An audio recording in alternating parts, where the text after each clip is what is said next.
precious. They stole it from us. Sneaky little hobbitses. I think one of the biggest challenges with the Two Towers is bringing the character of Gollum to life. Action! Gollum is groundbreaking because he's not only CGI, but he actually is a performance-based character. He's not comic relief. He's not sort of an antic. He really is a major dramatic character. So we cast this wonderful British actor called Andy Serkis very early on. He was very much in control of the character, and I don't think that's ever been done on a film before. Wicked, tricksy, false. No, master. Yes, precious, false. He has a schizophrenic kind of personality. The Gollum side and the Smeagol. Smeagol is the younger, naive character he was before he became corrupted by the ring. And Gollum's been suppressing that like a kind of an abusive parent, really. He's the survivor, and he's kind of knuckled him down. They will cheat you, hurt you, lie. Master's my friend. You don't have any friends. Nobody likes you. As far as the design goes, we've referenced a lot of facial from Andy Serkis. We took a lot of his facial characteristics, the way he moves, the way his mouth moves, just his personality, and tried to put it into Gollum. So when Andy's doing expressions and we have the same expressions being done by Gollum, they look like two kind of really weird twins. You're a liar and a thief. No.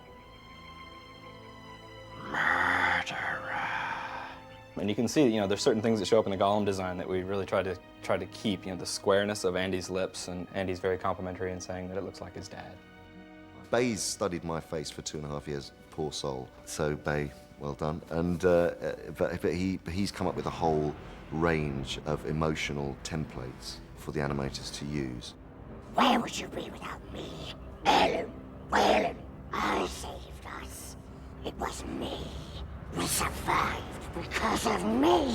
And what you actually will finally see on screen is going to be a lot of Andy Serkis. And action! We would shoot the scenes with Sean, Elijah, and Andy. We would then paint Andy out, so we had an empty background where he used to be.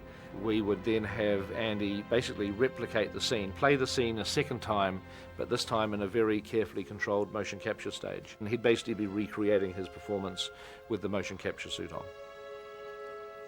I wear a motion capture suit which has reflective dots carefully positioned at all the joints, which are picked up by 25 cameras going all the way around the studio. And the Gollum puppet moves in real time to my movements. And then his movements and his facial expressions, his performance, become essentially a computer puppet that the animators are able to use as a guide to animate Gollum in the most realistic way possible. And then obviously Andy Serkis will provide the Gollum's voice later. My precious. It's a tour de force balance of Randy Cook and the entire digital team and Peter Jackson's vision, and of an actor who is willing to give himself body, mind, and soul to the part. I think when you see the movie, Gollum's performance is totally on par with Sir Ian McKellen or Vigo or Elijah, totally on par with that. He's holding his own in very esteemed company in our movie. And it really is because we based it totally on Andy, and then we had incredibly skillful animators who were able to then take everything that Andy did and manipulate it into what we ultimately see as this computer-generated character.